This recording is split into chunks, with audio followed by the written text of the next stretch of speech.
Amazing. Welcome, everybody, to Tanya for Daily Living. Today, we're going to be discussing Perek Chavtes, chapter 29 of Tanya. So we've actually come a long way, which is pretty amazing. For those of you who would like to know, always you can contact Rebbitzin or Rabbi Wolf to contribute to this year. They do incredible things. You're more than welcome to contribute, as always. So, Perek Chavtes, what have we been talking about up until now? So, the Alter Rebbe, up until now, has been giving us a lot of background information on what the makeup is of a Jewish person, what their neshama is, who they are, what they struggle with. This whole book is supposed to be written for the Beinoni, the intermediate person, which is basically the struggler, the person who's constantly feeling drawn towards doing the wrong thing, but making the decision to do the right thing. He's not the tzaddik who's always inspired, always doing what's right, always feeling a passionate zealotry towards Eibishter, God. He does struggle. He is afraid. He does feel feelings, and at the same time still ends up doing the right thing. So here we're talking about a chassid who, over the last few chapters, has approached the Alter Rebbe and said, I need help. I've done the things you've said. I've implemented certain things, and I'm still struggling with some things that you've said, namely having simcha, having joy. Joy is a huge precursor to Avodas Hashem. It's part and parcel in how the Hasidic movement believes one is supposed to approach Eibishter, one is supposed to approach your service of God. And if I'm not experiencing simcha, I'm not experiencing joy, or something's blocking me from experiencing joy, then I'm not doing it right. So up until now, we've been talking about all the things that could be stopping a chassid from experiencing that sense of joy.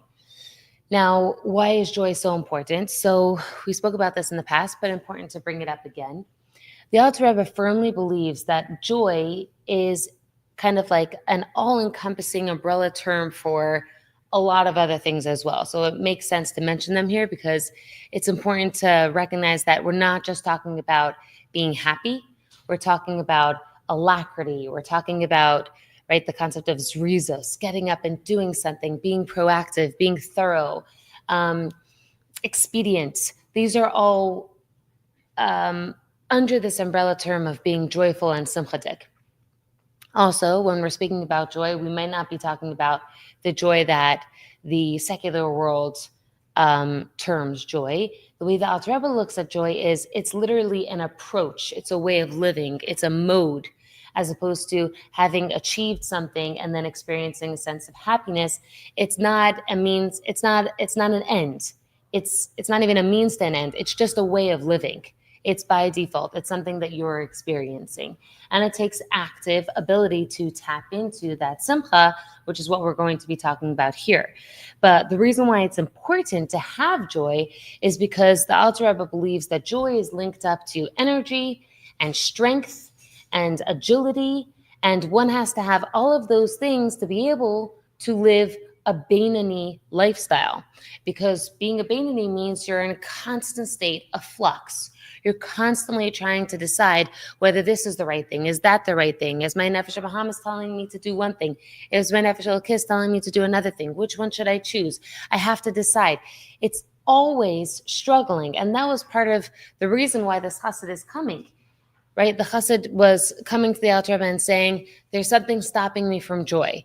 And the Alter Rebbe went through, he lists here in the last few prakim, all the different things that could be stopping you. Either it's financial issues, or having had devastating things happen to you, or just the fact that it's so long, this journey of struggling, that it's just overwhelming and I just don't think that I could ever overcome it.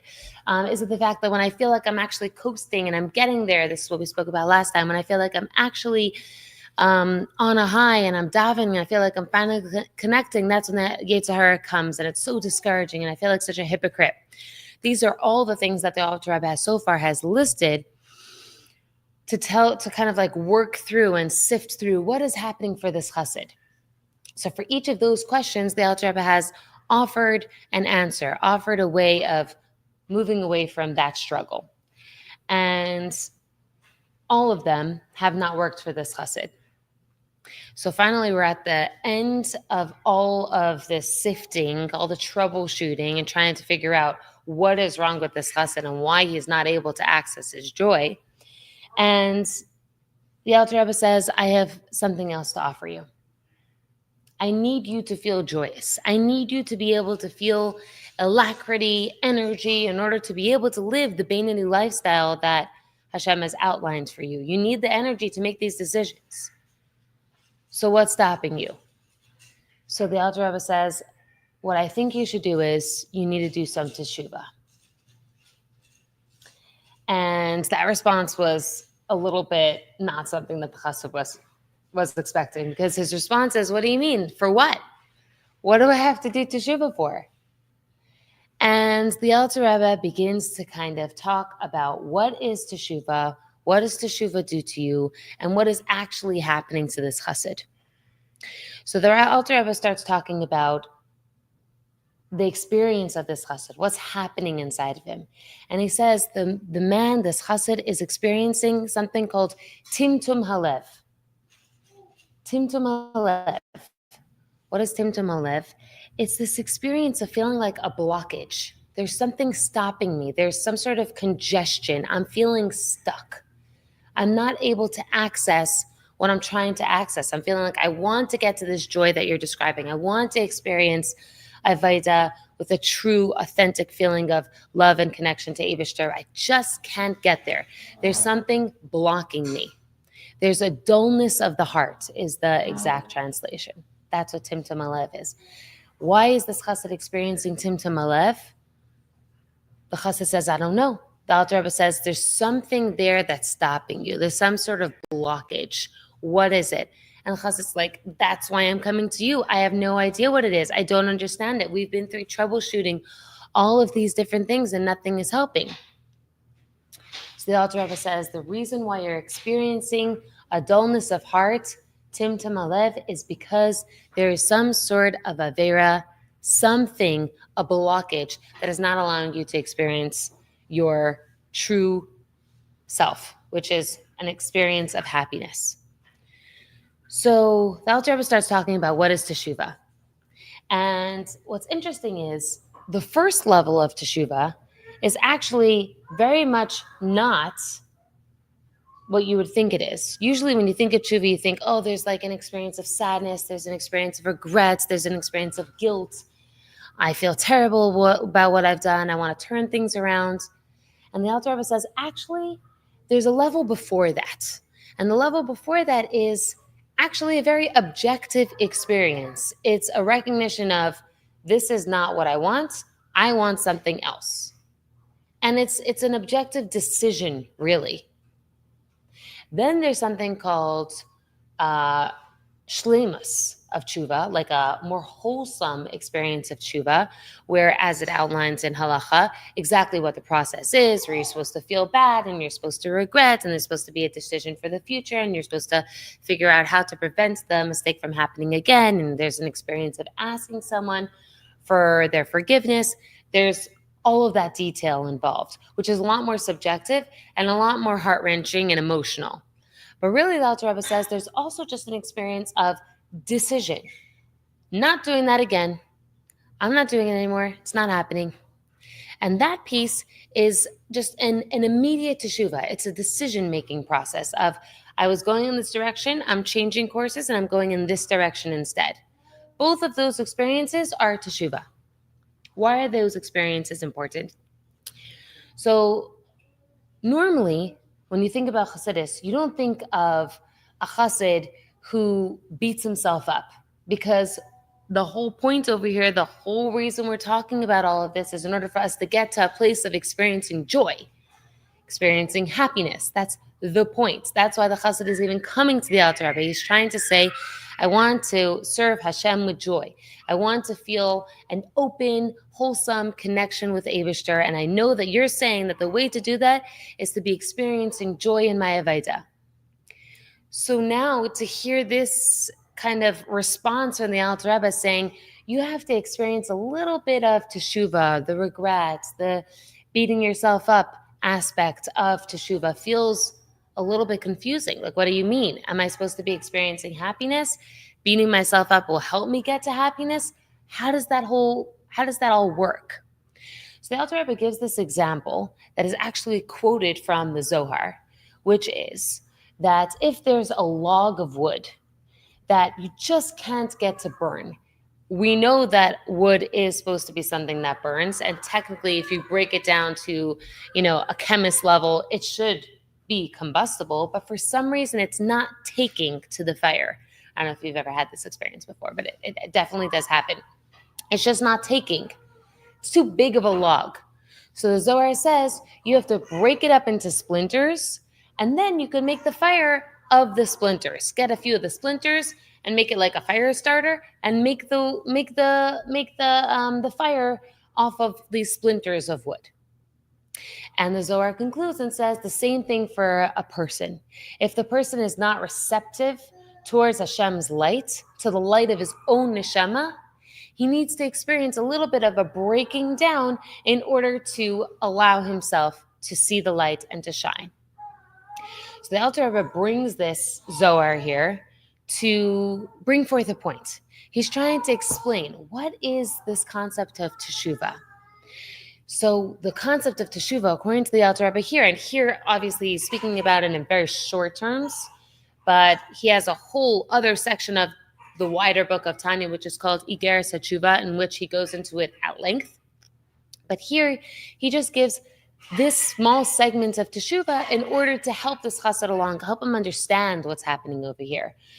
So the Alter Rebbe says, what's happening when you're experiencing teshuva? When you are engaging in this conversation with yourself and you're finding, here there's something lacking, here there's something lacking. What's happening?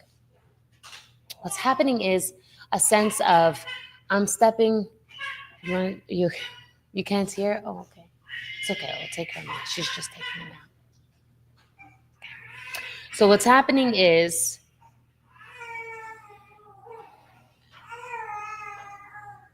just like with the wood, there's a breaking down and a splintering down to make it into bite-sized pieces that the fire can actually take onto the wood. What's happening for a person when they're experiencing teshuva is that they're dropping the pretense of everything being perfect and themselves being perfect and starting to look at themselves in kind of like a broken down way. Not that it's supposed to be something that you really fall into and you start drowning in the guilt and the negativity and the pain of seeing that maybe there are parts of yourself that are not exactly perfect. It's supposed to be an experience that's very controlled. It's very focused. And Alter Rebbe has spoken about this before, but he's bringing it again in here now to help a chassid understand that even if you don't know exactly why you're experiencing Timtum Alev, teshuva is the answer.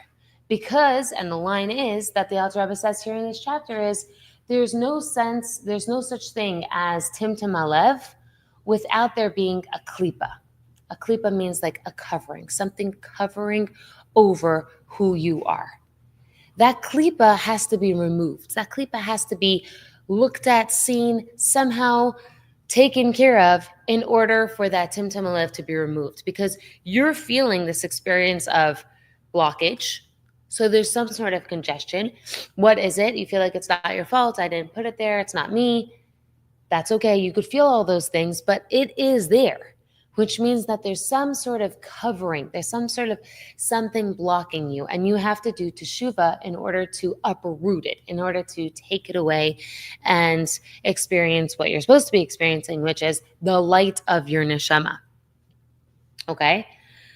So what does that look like? It means that when a person sins, what happens is, whether he was aware of his sin or not, there's a weakened state of being that incurs. Meaning it's not just the sin that is the sin that stays with you. And it's not just the terrible experience of telling Hashem, you're not important to me right now. This is more important to me right now. All of those things happened with a sin. But an important thing that also happens with an Avera, some sort of choosing myself over Hashem, whatever that is that it weakens my discipline. It weakens who I am. It weakens me feeling attuned to neshama, to my godly light, to who I truly am. That sense of weakness, unfortunately, begets weakness. So every time I'm less disciplined about whatever it is, about the way I speak, or I'm less disciplined about showing up as a good mom, or being kind to another person, or the less disciplined about kashrus that I am. If I just decide, okay, so I don't have to check for bugs this time, I checked last time, whatever it is, however it is coming up for you, that weakness gives forth to more weakness. And that weakness is by definition the blockage, the timtum that is happening to this chassid. Because if I'm experiencing a sense of weakness, it means that I'm not attuned to what's happening here. I'm not focused on what I want and Eibishter. I have something kind of like, almost imagine like a sheer covering that is covering over my vision of what is this world about, my purpose, Eibishter, God, my neshama. Something is covering it up. It could be sheer, it could be almost translucent, but it's something. And the more that weakness happens again and again and again, the more it covers. So even if you take something that is like a beautiful sheer curtain and you cover over, even a bright light, the more times you cover it over with that sheer curtain, the more it will cover up that light. To the point where at a certain point, if you put enough coverings, you won't be able to see that light. And here, the Alter Rebbe introduces something that is actually revolutionary and pretty bold, because the Alter Rebbe is now going to discuss with us why teshuva does what it does. And he gives the example, like what we're just saying right now, the example of light versus darkness. Bad or evil versus goodness. And he says, just like light is not really the opposite of darkness, bad is actually not really the opposite of goodness. What does he mean? When you look at light, he says, light is a creation. Light is shining forth. It's powerful. It's there. What is darkness? Does darkness combat light? Does it eat and fight back at light? No, because darkness is just the lack of light. It is a dearth of light. That's what its existence is. Its existence is lack of the opposite. So it's not like they're actually combating. It's not like they're opposites of one another. It's not like they're really averses. It's more an entity and a non-entity. Light is the entity, and then darkness is the lack of light, the non-entity. It's not its own creation. And so here the Alter Rebbe is bringing something absolutely revolutionary. He says, goodness is like light. It's an entity. It exists. It's directly from God. Evil is the lack of goodness. It is not an entity unto its own. It doesn't have its own power. It's just the lack of goodness, lack of God. So here the Alter Rebbe is bringing something mind-boggling. He's saying evil is a perspective. It is where you cannot see the light. It's where you cannot see the good, and that's what evil is. Its whole creation is a non-entity. It's just lack of goodness. Now, you look at the world and you say, that's crazy to say, because I see a lot of lack of goodness in this world. There's a lot of bad things happening in this world. And the Alter Rebbe says, true, because that is what this world is composed of. Layers and layers and layers of klipa. That's exactly how Hashem made the world. It's all about the layers. But at its core, fully at its core, what is this world? The world is godliness, and there are layers of things stopping you from seeing godliness, stopping you from seeing goodness. And the moments that you could change your perspective on something, you immediately, the concept is see the light, right? That's the phrase, you see the light. And I don't know if you've ever had this before, but let's say you've spoken to someone and you had this, you're like convinced, you have this conviction about the way you're looking at something. I know for myself, I've definitely had this many times, having been coached and coaching someone. So something about suddenly having a shift in your perspective is super powerful. So to give you a quick example, I remember, don't want to be too personal, but I remember I was judging my husband around something. I was very judgmental about it. I thought that it was very materialistic, something that he was doing. I thought it was superficial, a lot of judgment.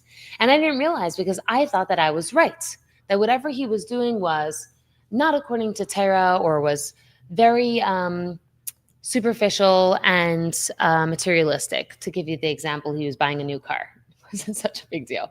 But the idea is the car that he was choosing, I felt was not the right car to be choosing. So what's happening? I see from my perspective that this is wrong, this is materialistic, this is whatever it is, all my judgments are.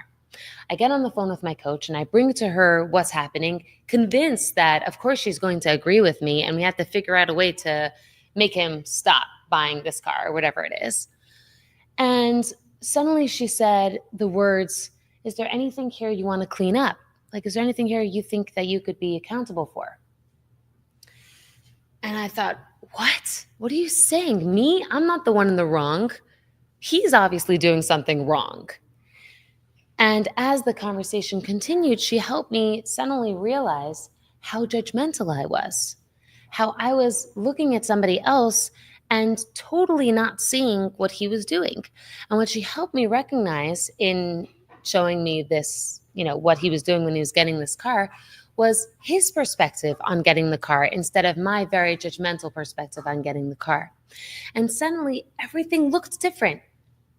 Everything. I came on the call thinking, he's wrong, he's not okay, whatever it is that I thought about him, all of my judgments.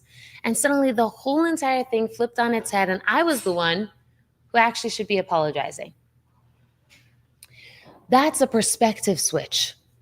That means that, where was my judgment?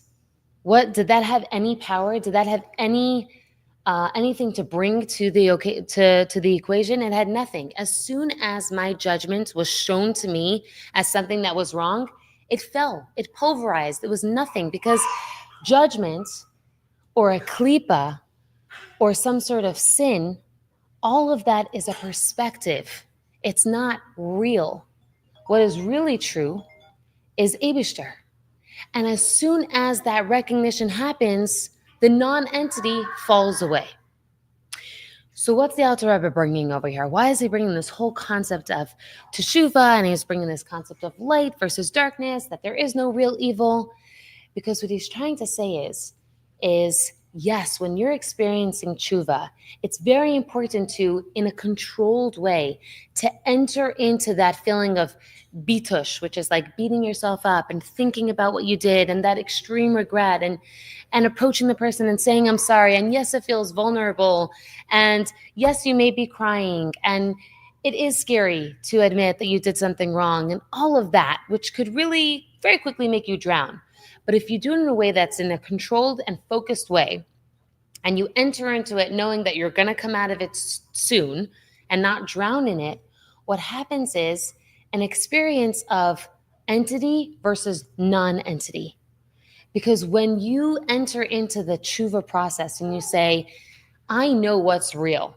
I know that I have an neshama within me that's there. It's just I have something blocking it up. Something's not allowing me to see the real truth, the power that I have. I have a perspective that has to change. I have something that's blocking me that doesn't really exist. It's a non-entity, because klipa is a non-entity. It doesn't have power." What it does is, like the Yetzer Hara does, it offers suggestions, right? So the Yetzer Hara says, "Hey, what do you think about doing this? And what do you think about thinking this about this woman?" The Yetzer Hara can't take you and make you do something. He introduces a concept to you, and then you take your own power, your own greatness, your own truth, your strength and energy, and you put it towards something that is wrong. You buy into the perspective. He himself is a non-entity. He can't make you do anything. He has no power over you. But he brings forth all these really tempting, delicious perspectives that are so easy to pick up. So what is the concept of teshuva?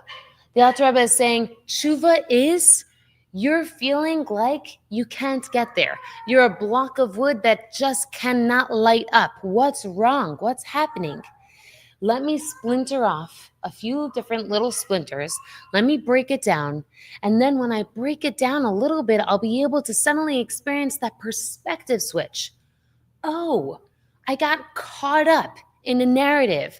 I get completely caught up in a different perspective. That perspective is a klipa, it's a covering.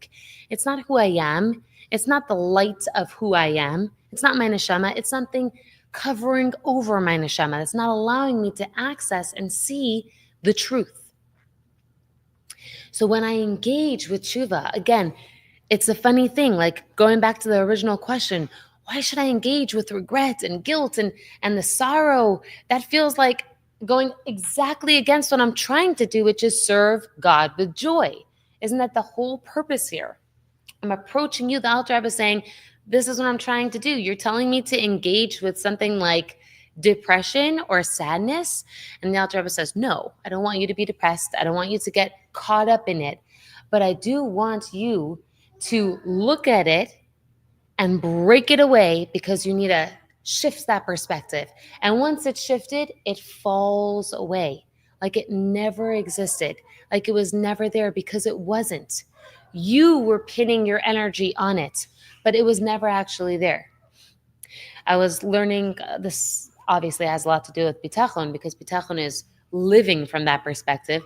But I was learning Shar Bitachon last night, and one of the things that speaks about in Shar Bitachon is the concept of you're relying, right? So the concept of relying on Eibishter instead of relying on whatever it is that came up for you with your job and your financial situation. So it's very easy for a person to think, so I got upgraded, I got that job, I got that person to agree to sponsor me. I finally figured out a way to make sure that this woman is going to back me up so that I'll connect to that person, and then ultimately I'll get to where I want to get. All of that is non-entity. The Alter Rebbe is saying here, just bringing in Shar B'Tachon, but that's what the Alter Rebbe is saying. All of those cheshbainis, like all of our thoughts and trying to figure out a way to make sure that we get to a place that we're successful, all of that is trying to use natural means in order to get somewhere. Now, there's nothing wrong with using natural means, but if we buy into the lie, buy into the perspective, into the timtum, into the klipa, that this is what's helping me get somewhere, this is the answer, then I'm literally covering up my neshama, covering up the light, blocking myself off from seeing that Eibishter is everything and everything else is non-entity. And I just have to bring myself to rely on him and look to him. So a simple example, a pretty down-to-earth example would be, this morning I had a headache and I didn't have time to do yoga to help me with that headache. So I was just going to have to take a Motrin. But if I'm going to be taking the Motrin, is the Motrin what is taking away my headache? Or is it Eibishter acting in a natural means in order to give me relief from the pain that I'm experiencing? And it might sound funny, but it's important to keep that intention in mind. When I go to the doctor, is the doctor the one who is saving me? Or is Hashem saving me, Hashem giving me what I need through natural means? Yes, we look at the klipa. We live in a world where that's what we see, but we don't have to buy into it and give it power and give it energy. And this is the first part of what we're talking about in Perek of Test, where the Alter Rebbe is saying, don't give it energy. Now we have to talk about something else. We have to talk about teshuva. And teshuva has the power to break that experience, to shift that experience. And I want to talk a little bit more about that next time, why teshuva has that power to just shift that perspective. But I thought it was important to stick with this concept first, that we have to first believe and understand that light exists. That is the entity. That is what is here. Everything else is not. And the more that we move towards trusting, believing, seeing Hashem and Eibishter and everything, the neshama and everything, and the less we give credence to and energy and power to what is covering over the energy, the more we're making that decision to turn towards Eibishter. And that's why in the Gemara it gives an example of, I think we've even spoken about this before, but it's a very famous example brought down in Chassidus of a man who wants to suddenly decide that he wants to do teshuva. But we all know that he's about to do a sin. He's literally about to do another sin. Imagine like a man who's holding a hamburger with cheese in his hands, and he's like, let's put on tefillin on the other hand. And the idea is, how could we do something like that? How could we give credence to this man who is literally about to sin? How could we accept that his teshuva, he wants to put on tefillin now and suddenly look at Hashem? And how can we say that that is real teshuva? And it's a whole discussion in the Gemara. And Chassidus says, because the moment that he makes that decision to look at Eibishter, to tap into Neshama, the moment he does that, that's him grasping onto reality, true reality, not just the perspective, not the klipa anymore. So the moment he redirects and he comes back to that, we're not going to look at what's going to happen after that, because we also don't know what happens once a person suddenly uncovers the light that is just willing to burst forth out of him. What's going to happen next? We don't know. But we're just going to trust that if he makes that decision to actually tap into something beyond the Averis that he's been involved with up until now, that's true, it's authentic, it's genuine, it's coming from his neshama place.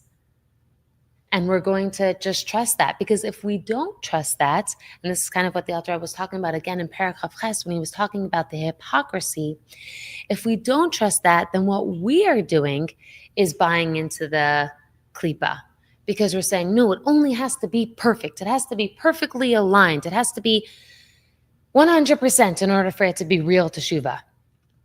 It has to look, it has to sound, it has to be perfect. And Hashem says, what has to look and sound and be perfect? All of your klipas, all of your natural means, all of your ideas of what perfection is.